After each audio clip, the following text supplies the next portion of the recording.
Olá, bom dia, tudo bem com vocês? Estamos começando mais um Cresce Esclarece e o tema de hoje é vícios contratuais.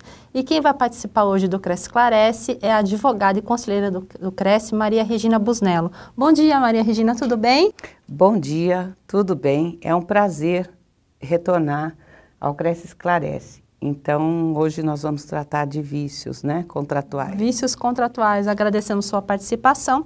E eu queria saber de você o que são os vícios contratuais. Os vícios, eles tornam anuláveis os negócios jurídicos, né, os contratos. Então, agora nós vamos esclarecer alguns desses vícios e quais são as principais situações nos contratos imobiliários, por exemplo. Eu posso caracterizar os vícios contratuais como erros ocultos? Como é que eles funcionam? Nós temos os vícios que são em relação a problemas ocultos dos imóveis. Nós temos os vícios que são referentes aos consentimentos, ao consentimento, à vontade, né? Que na verdade não é expressa da forma correta. E nós temos também alguns vícios referentes à formação do contrato, ao início do contrato, aqueles requisitos básicos que devem constar em todos os contratos. E dentro dos contratos imobiliários, quais são os vícios mais comuns? Olha, é um tanto quanto complexo falar quais os vícios mais comuns, mas normalmente nós temos muito problema na formação do contrato. Por exemplo, nós temos que o nosso Código Civil, ele estabelece algumas, que para a validade do negócio jurídico nós temos alguns requisitos. Eu vou falar esses requisitos que são o agente capaz, o objeto lícito, possível, determinado ou determinável e a forma prescrita ou não defesa em lei. Dentre esses requisitos de validade, nós verificamos muitas vezes que na elaboração do contrato não se coloca, não se verifica se aquela pessoa que está assinando pode ou não assinar. Por exemplo, um contrato que é feito entre uma parte que é menor de idade ou já é incapaz, tá? Então, um menor de idade, ele não pode assinar um contrato de compra e venda. E, muitas vezes, na elaboração desse contrato, a pessoa não sabe dessa situação e acaba pedindo para um responsável legal assinar, o que não pode ser feito. Tem que ser uma venda de um imóvel, por exemplo, que tenha o menor envolvido, deve sempre ser feita após a expedição de um alvará. O que significa isso? O juiz tem que autorizar aquela venda desse menor. E eu verifico no dia a dia que isso acontece. Entendi. E o que gera a nulidade no contrato? Você pode dar exemplos? Então, várias são as situações que podem gerar nulidade no contrato. Nós podemos falar, como eu falei, esses requisitos básicos. Por exemplo, uma situação de fraude a credor pode gerar uma nulidade. Então, a pessoa tem o seu patrimônio que vai responder, né, pelo pagamento de dívidas. Então, ela fica inadimplente e, para lesar o seu credor, ela acaba se desfazendo desse patrimônio. E isso pode acarretar uma situação de nulidade. E o que torna o negócio jurídico anulável? Porque tem diferença, né? Tem diferença. Eu queria que você explicasse a diferença. Então, vamos lá. A nulidade, quando ele pode ser anulado, mas se eventualmente ele não for, o negócio acaba... não, nulidade eu vou anular, né? Então, por exemplo, como a fraude a credor. Quando ele pode ser anulado, se a pessoa não tomar as devidas providências para anular, ele acaba se convalidando, né? Quando ele é anulável. Quando tem um vício de vontade, por exemplo. Então, ele é anulável, tá? Eu vou entrar pedindo anulação. E o que são vícios de consentimento? Tá, então vamos lá. Tem que especificar.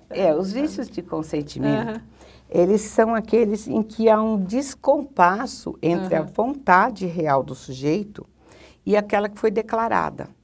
Entre a vontade que em tese, ele tem e aquilo que foi declarado. Por exemplo, são, né, os principais: o erro, o dolo, a coação, o estado de perigo e a lesão. E você pode especificar para a gente? Vamos assim, lá. devagarzinho. Devagar. Devagar. Então, vou pegar minha colinha aqui e Não vamos tem problema, lá. Regina, fica à vontade. Então, o erro ele pode ser conceituado como uma falsa percepção da realidade que acomete a vontade de uma das partes que celebrou um negócio jurídico. Negócio jurídico vamos tratar como contrato, né? Se ela tivesse conhecimento, ela teria manifestado a vontade de uma maneira diversa daquela declarada. Vamos colocar um exemplo para ficar mais fácil. O erro é como se fosse uma ignorância da parte. É isso? Tá errado? É como se fosse... Ele não sabe. Ele tá não errado. sabe, né? Ele não sabe e muitas vezes ele vai ser induzido ao erro. Ao erro. Através de um comportamento de dolo. Né, da outra parte. Que é o que induz. Isso, que induz. Por exemplo, uma pessoa, uma senhora coloca seu imóvel à venda, né, e aparece alguém querendo fazer uma permuta. Tá.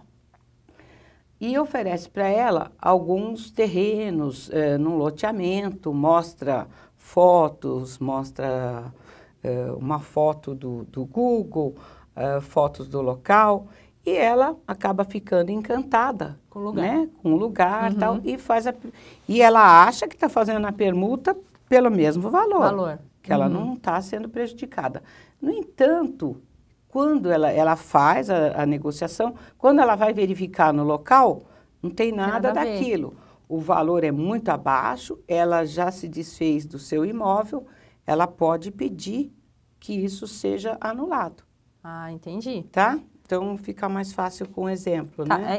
Aí você já está falando de vício anulável. Tá. E aí depois você vai explicar o que é erro, dolo... Isso, o erro é esse. O erro, esse exemplo ela não viu que ela estava errando. Exatamente. Que tem ligação direta com o anulável. Tá, isso, entendi. Tá?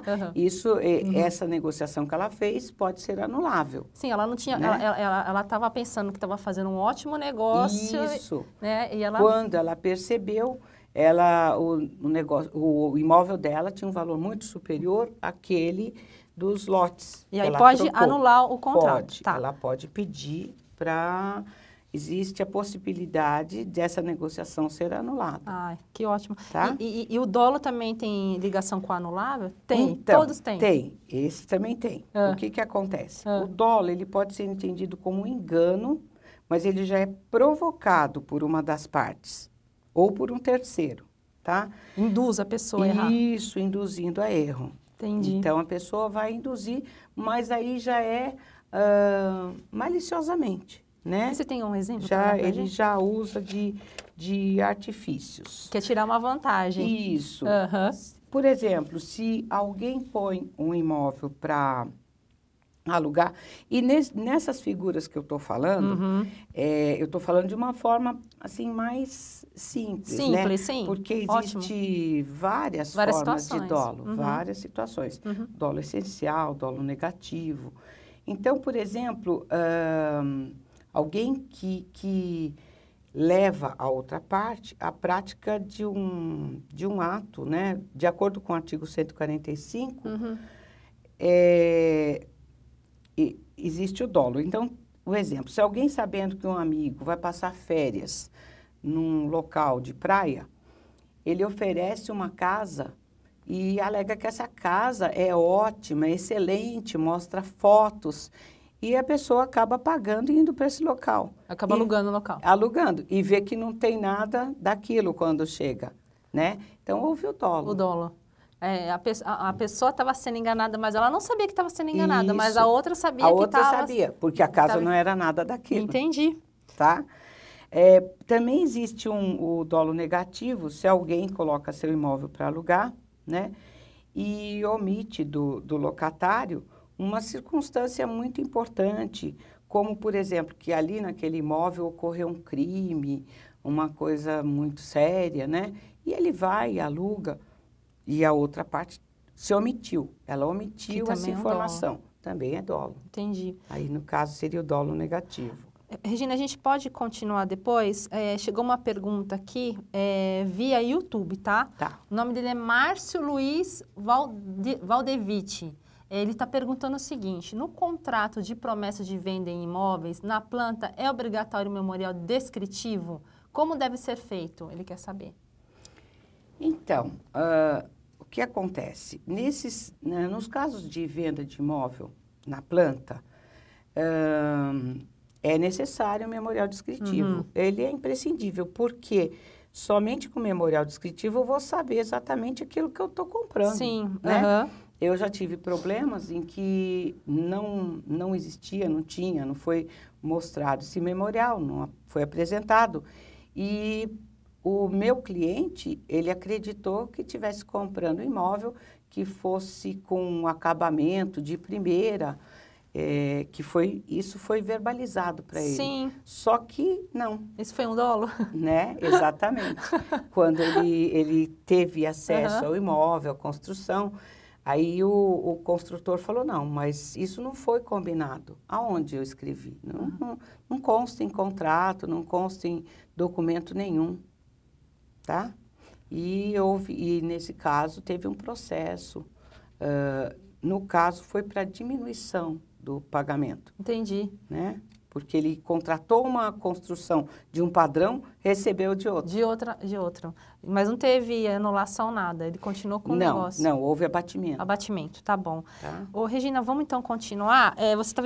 Você explicou já o que é o erro, aí você estava explicando sobre o dolo negativo. Isso, então o dolo negativo quando a pessoa omite informação. Omite informação. Né? Aí nós vamos para a coação. Coação, isso. Tá? Explica para a gente o que é coação. A coação também ela está prevista no Código Civil. E ela vai viciar a declaração de vontade, né? Quando existe algum temor de dano iminente considerável à pessoa, à família. É uma ameaça, ou aos coação. bens. Isso, é uma ameaça. Então, ela pode ser uma ameaça física, né? Ou ela pode ser uma ameaça moral. Psicológica. Normalmente, quando existe uma ameaça física, por exemplo, alguém está com uma arma obrigando que a pessoa pratique um determinado ato, esse ato ele é tido como inexistente. O que significa isso? Eventualmente, alguém está com uma arma, mandando assinar um documento. A pessoa assina. Não dá para lutar contra. Então, ela não tem forças, né? Não vai conseguir lutar contra. Nesse caso, o ato é tido como inexistente, ele não vai gerar efeito. Entendi. Jurídico. Sim. Né? Ele é inexistente. Porque ele foi obrigado a fazer aquilo, não foi inconsciência. Isso. Chegou mais uma pergunta aqui, Regina. Ó. Irene Dias, também via YouTube. No caso do dolo, seria uma propaganda enganosa? Ela quer saber. Também. Então, como nós estamos falando em negócio jurídico, a propaganda enganosa, ela é um dolo também, mas ela é um dolo mais leve. Mais né? leve. Isso. E, normalmente, nós podemos, quando é propaganda, vai para o Código de Defesa do Consumidor. Consumidor. Entendi. Ô, Regina, aí você estava explicando a coação e agora vamos... Isso. Ainda tem, em relação à coação psicológica, né? É um defeito também. E ocorre quando a manifestação de vontade, ela é viciada em razão de uma pressão moral. Exercida pelo coator. Você pode dar um exemplo de pressão moral? Posso.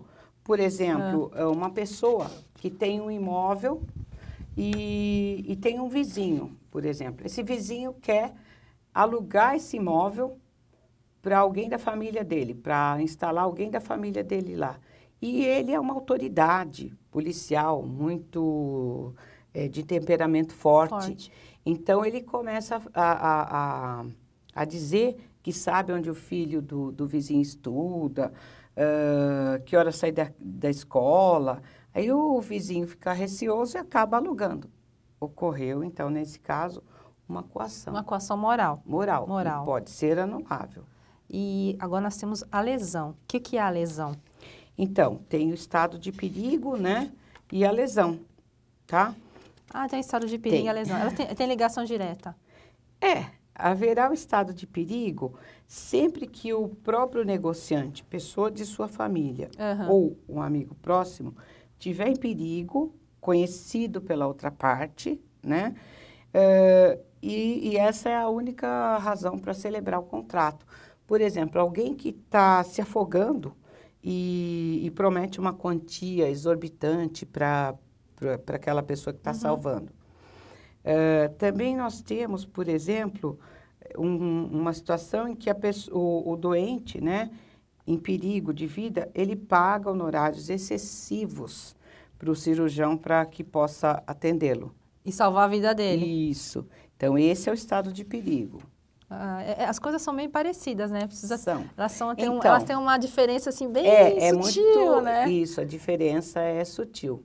Porque não deixa também de ser uma coação, né? Por parte do médico, né? Quando nós, se ele também tiver de acordo e estiver praticando, né? Então, elas são bem semelhantes. Parece que são semelhantes. Mas no direito, assim, nós estamos falando agora de uma maneira geral, né? E que se encaixa no negócio imobiliário, né? Mas ele é bem mais detalhado. Detalhado. Tá? Então, a lesão, ela é o vício de vontade que contamina o contrato. E a previsão legal dela consta no artigo 157 do Código Civil. Num contrato de compra e venda, por exemplo, quando uma das partes comprovar judicialmente que efetuou uma venda sob condições financeiras anormais, então, para mais ou para menos, né? Ou por desconhecer o valor do bem. Então, esse é um exemplo de lesão.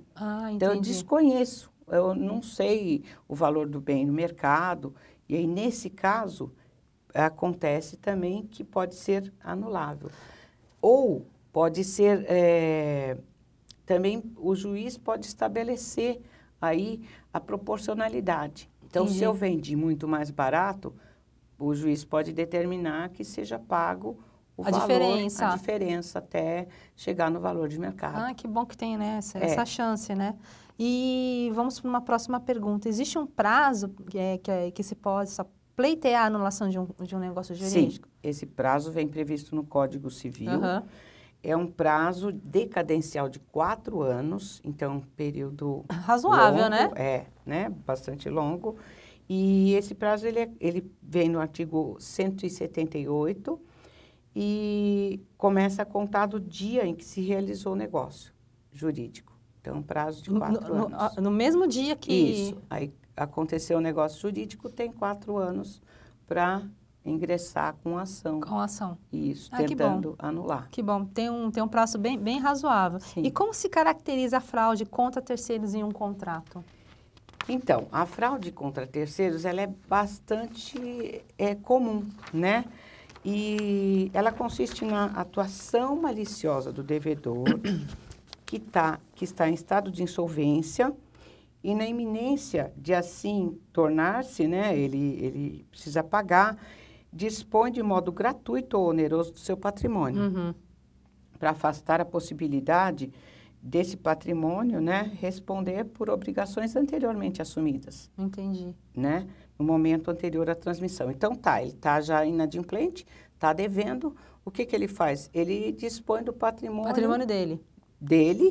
E, no caso, para fraudar esse credor, para não pagar. Mas isso é totalmente contra a lei, né? Totalmente. Então, esse já não é um vício de consentimento. Entendi. É o chamado vício social. Ai, meu Deus. Tá? Porque é uma vontade e vai contra a lei. A lei, ela vai contra a lei. Então, existe uma ação, tá? Chamada ação pauliana ou revocatória, que deve ser proposta pelos credores, né? No caso, contra o devedor, podendo também ser promovida contra quem adquiriu. E aí já é caso nesse caso não é anulação, é nulidade. Entendi. É mais grave, né? É mais grave. A anulação ela é menos grave, pelo que eu entendi. Você pode anular ou não. A nulidade, ela já prejudica direto. Entendi. E, assim, o que são os vícios ocultos e como eles podem afetar a vida das partes na negociação? Tá. Então, aí nós já entramos num outro... Patamar. uma outra situação, né? Também prevista no Código Civil, tá? Os vícios ocultos, normalmente, são os vícios redibitórios. Eles são defeitos ocultos da coisa que é recebida. Explica um pouco melhor. Tá.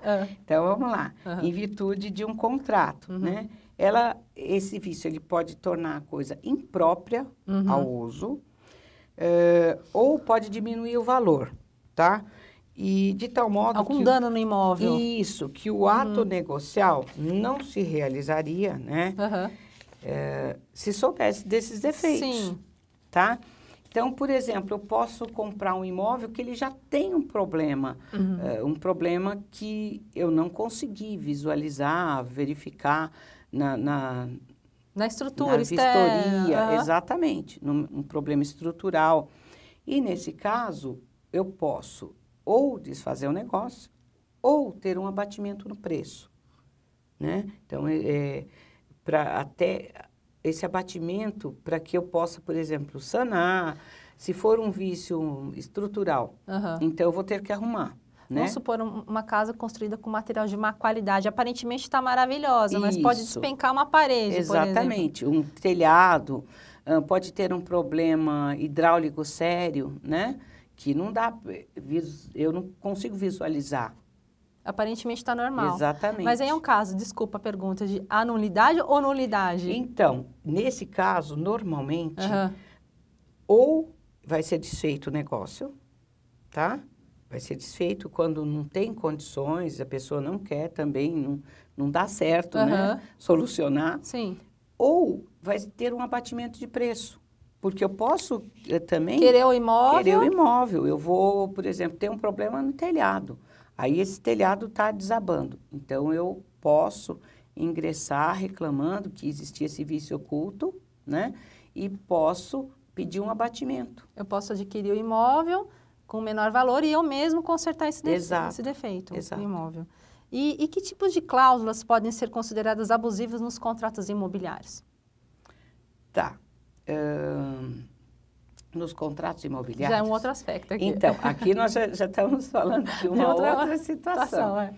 Então, assim, as cláusulas abusivas, normalmente, elas são cláusulas de contrato de adesão.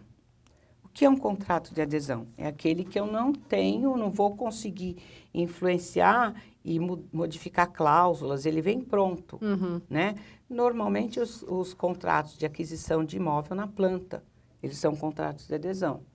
Então, quem faz esse contrato de adesão? A construtora, a incorporadora, a empresa responsável, ela já deixa preparado. Mas a gente pode, se quiser modificar alguma coisa ou não. Normalmente, não. Não? Pensa comigo, esses contratos, eles surgiram para dar maior celeridade. Sim, né? é verdade. Então, você já imaginou, você chega lá para comprar um imóvel, e eles falam, nós vamos fazer seu contrato. Não dá certo. É uma coisa né? padrão. É um padrão. Tá. Contrato padrão, ele está previsto no Código de Defesa do Consumidor, então ele já vem pronto. Nós podemos mexer pouca coisa. Normalmente é em relação ao preço e tudo mais. E alguns contratos, realmente, eles contêm cláusulas abusivas. O que é uma cláusula abusiva? É aquela que só...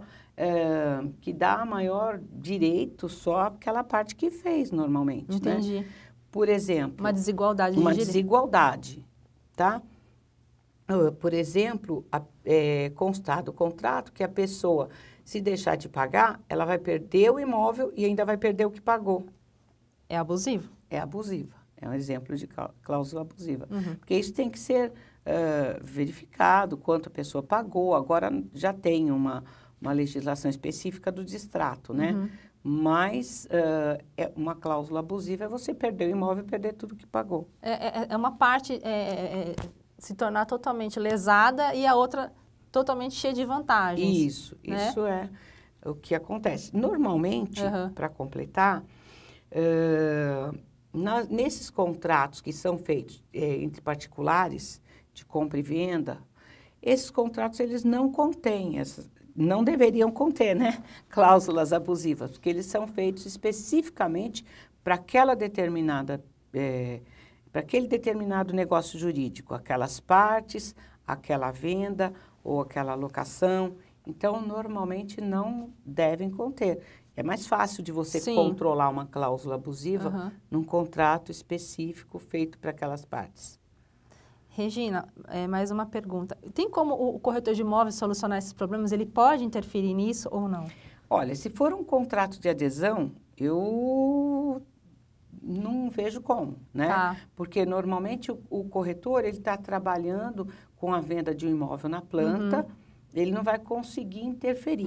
O que ele deve e pode fazer é fazer muito bem feita a sua parte, que é o seguinte, orientar o cliente sobre o produto que ele está adquirindo, dando informações corretas, né? Não mentir em relação a nenhum item. Também ter disponível o memorial descritivo para a pessoa saber o que ela está comprando. Sim. Então, essa é a parte do corretor, que é indispensável. Com relação, só para finalizar, com relação ao contrato específico feito para determinadas partes, aí sim, ele pode estar bem atento para que, assim, para aquelas condições do contrato, perceber se tem um vício de vontade, se é aquilo mesmo que a pessoa quer, se tem algum problema. Obrigada, Regina. Bom, a gente já está terminando o Cresce Esclarece. Regina, eu queria agradecer a sua participação. Eu queria que você desse uma palavrinha final aos corretores de imóveis sobre o tema de vícios contratuais. Bom, em relação à nossa profissão, né, e os vícios contratuais, o que eu oriento é a procura de informação. Então, que os colegas estejam fazendo cursos, verificando, né? Se atualizando, porque é muito ruim acontecer um problema num contrato. Isso gera desavença entre todas as partes, entre comprador, vendedor, o corretor fica numa situação difícil. Então, assim, se tiver alguma dificuldade, tem que buscar informação, tem que buscar ajuda com um colega, um profissional mais antigo. Um advogado. Também, né? Um advogado. Isso vai facilitar e evitar que o problema se arraste indo para a justiça e prejudique todas as partes envolvidas. Obrigada, Regina, pela sua participação. Obrigada a todos e espero vocês na próxima semana.